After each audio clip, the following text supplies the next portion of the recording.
Hey everyone, you ever feel like just scribbling on some stuff? Yeah, that's what we're gonna do today. I have here a paintbrush, an eyeshadow brush, like a miniature beauty blender. If you saw my other video using the beauty blender for powdered pigments, this is the mini version of it. And it's, if you've ever used one of these, you know that this is way better for putting pigments on, but it's kind of weird gripping it and it's flat. It's not fun.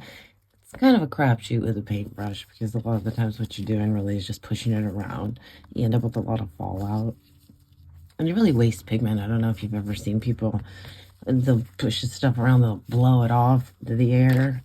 Y'all gotta stop doing that. It's dangerous. This is like some red chrome, and there's barely any in here. It's almost empty, but we're gonna do a little design on here. And not waste any of it. I'm serious, we're not wasting any of it. I'm going to get what's on the lid. I'm going to get what's on the edges. We're going to use it. Make something pretty. I love this red color. It's my favorite.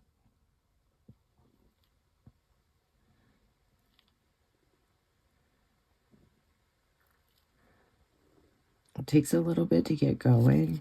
Like you get some, like pullback, I guess. But once you get some on here and you start gliding it along, it'll spread out.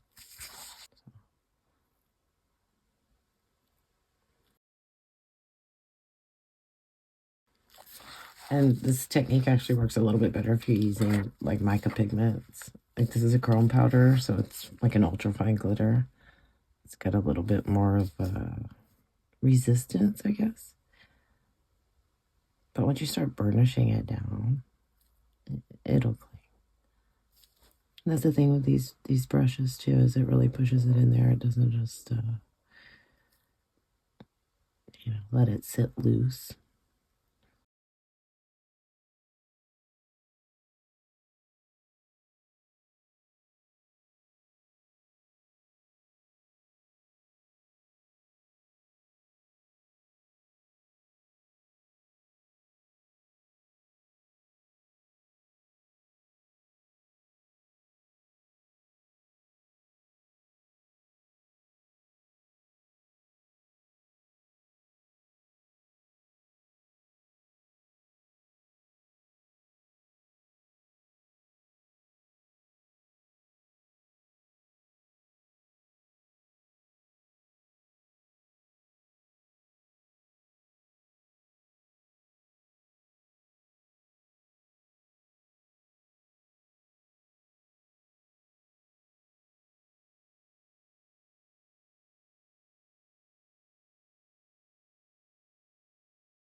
Okay, I just got some orange-ish Chameleon Pigment.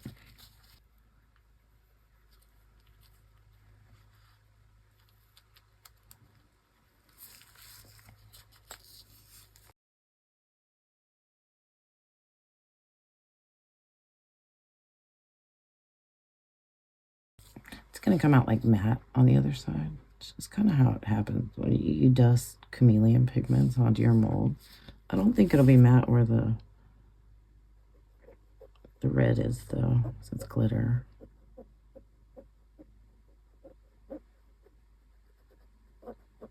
I'm not really sure though.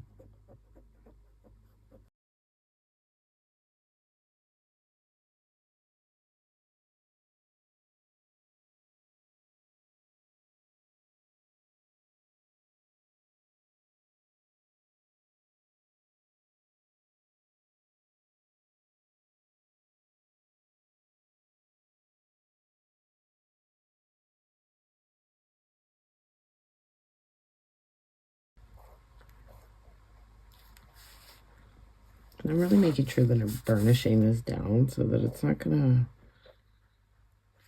have a bunch of fallout first off, but also it's not gonna float up once we pour resin in there. I'm sure you've seen that happen. It's a cool effect when it does that, but it's always on the back of the piece. So A lot of good it does. And I think a lot of the times people get these special things like flakes or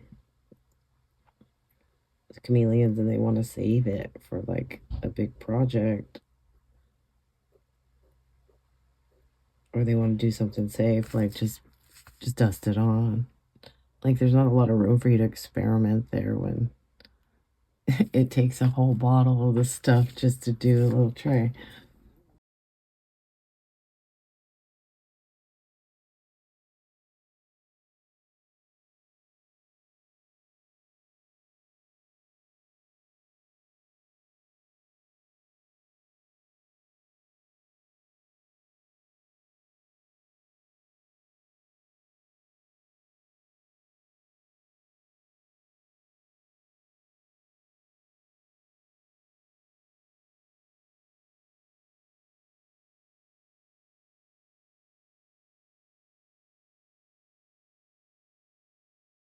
The spot got a little weird there, so I wanted to just kind of put a separator line so it's not just a big blob of color. Are you with me?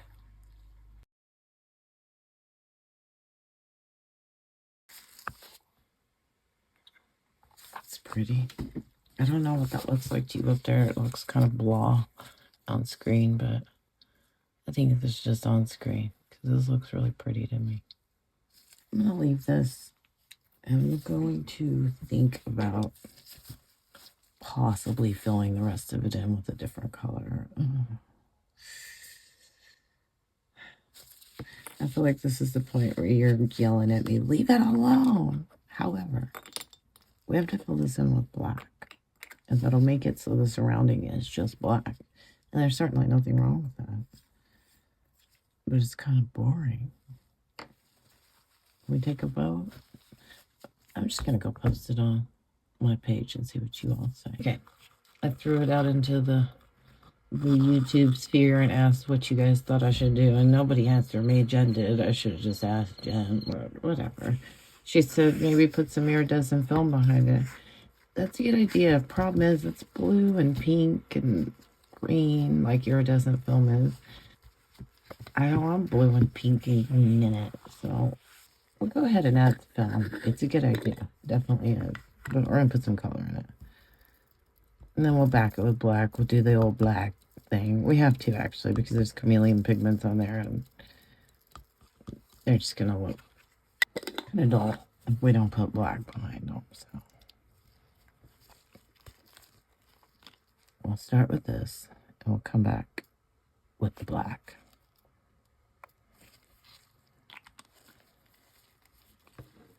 This is probably going to read a little more purple just because it's blending in with all the blues and greens and stuff. But whatever. Something to give it color. That's totally pink. Did I grab the wrong color? I don't even know. That is pink. I thought I got red, but it looks red to me. Is all pretty. It's probably just mixing with the iridescent flakes. Yeah, looks like pink it is. It just looks shit. I'm gonna blame Jen. I'm just kidding. Most of the pink's probably gonna disappear. Just gonna give that iridescent film a little bit of. It's gonna make it look pink. I don't know. I don't know. Okay, I don't know.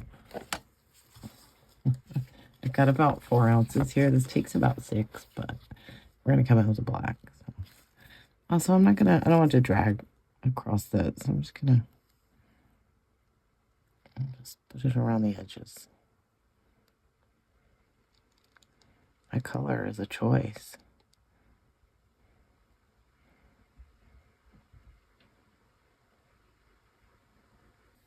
Okay, I found the red. Let's just throw it in. See what happens. Since we've already got the pink in there, it's probably gonna just get more pink, but we'll see what happens. Okay, I'll leave it and we'll come back. All right.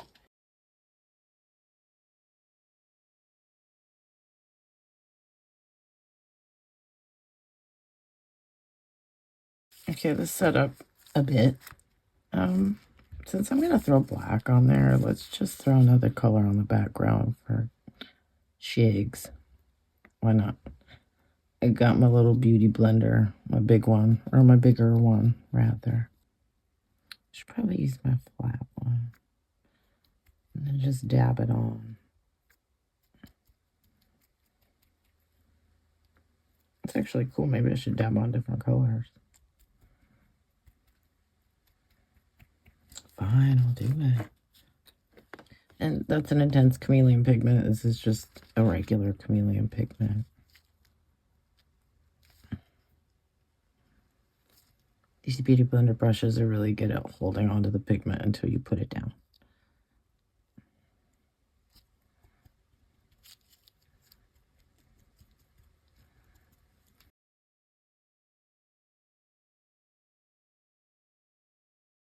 I don't know if this is going to make any bit of difference, but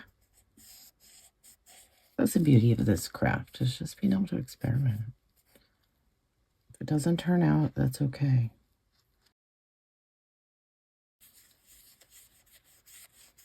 You want to be careful if you are doing this that you don't like break the seal of the resin on the silicone, because I'm putting black behind this. I don't want it seeping down.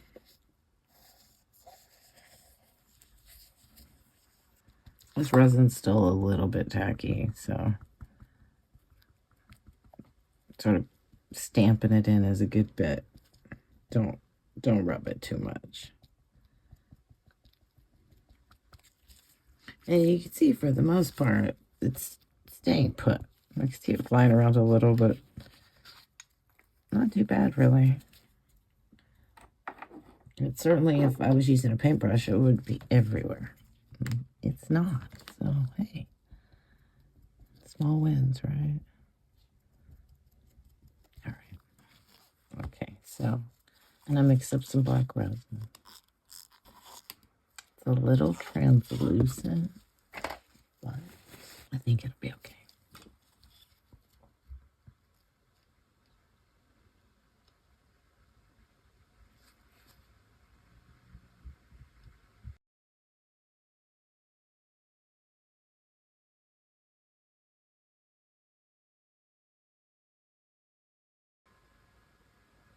By the way, you'll get far fewer bubbles in your pieces if you pour from up high. However, unless you have a fair amount of experience, you probably should just err on the side of caution and not do that.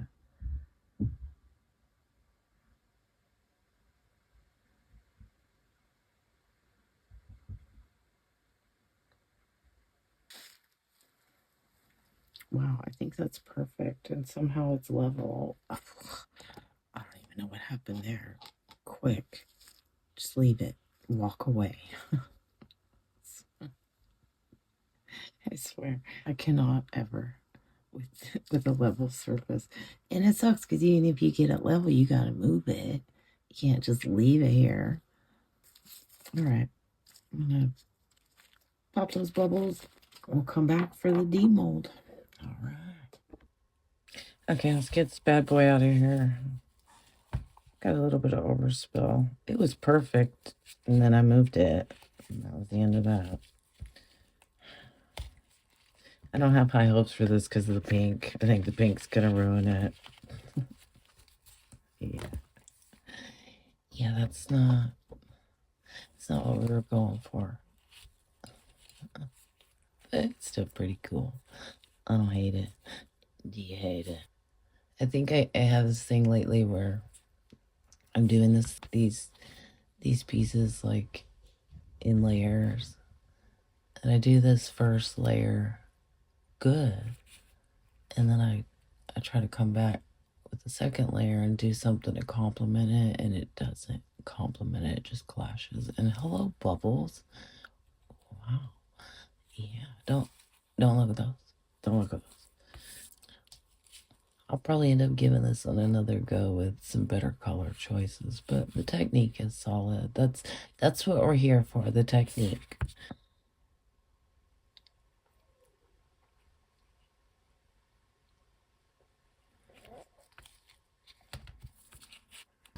put it on a darker background and see just how hideous it looks. I'm just kidding. It's not hideous. It's pretty. It sparkles.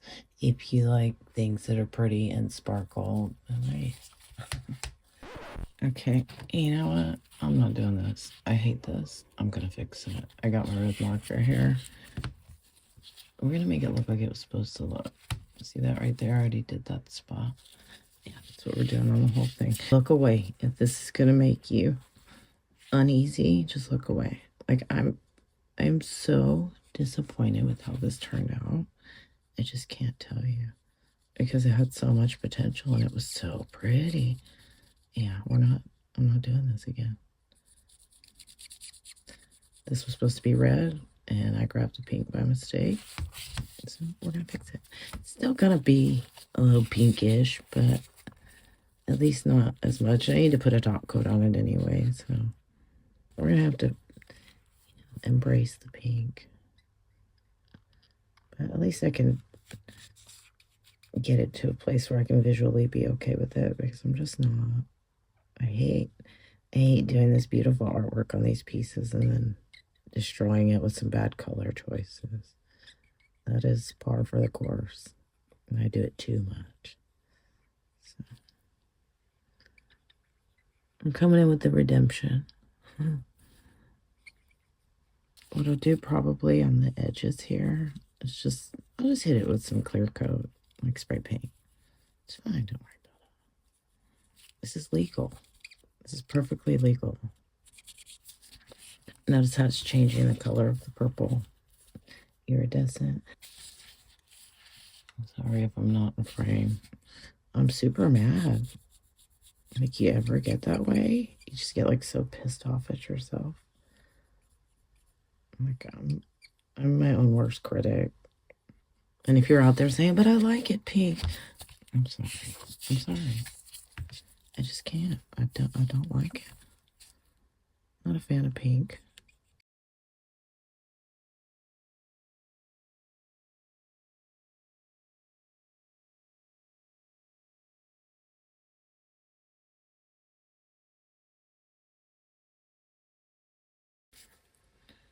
It's good to give yourself the freedom to just screw around.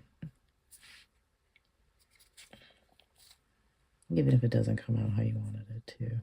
And you can course correct. I can take this idea and try to execute it better. Of course, this is the story of my whole channel at this point. Bad execution, Betty. But again, we're here for the technique, okay? We're not here for the color choices. Ultimately, my aim here was to show you that you can, in fact, draw on the silicone with the pigments. You don't need a paintbrush. You don't need alcohol. You don't need hand sanitizer.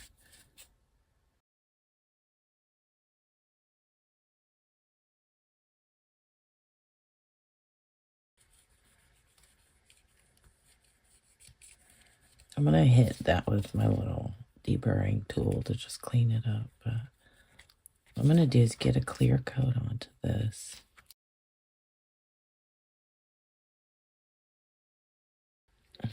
That's better, huh?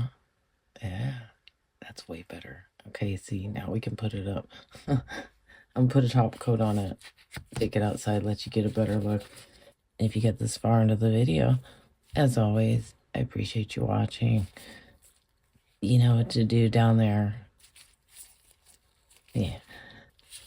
I hope you learned something, particularly how to not accept a flawed piece of work when you perceive it as such. I hope you try something. Give yourself a little room to wiggle. Till next time, folks.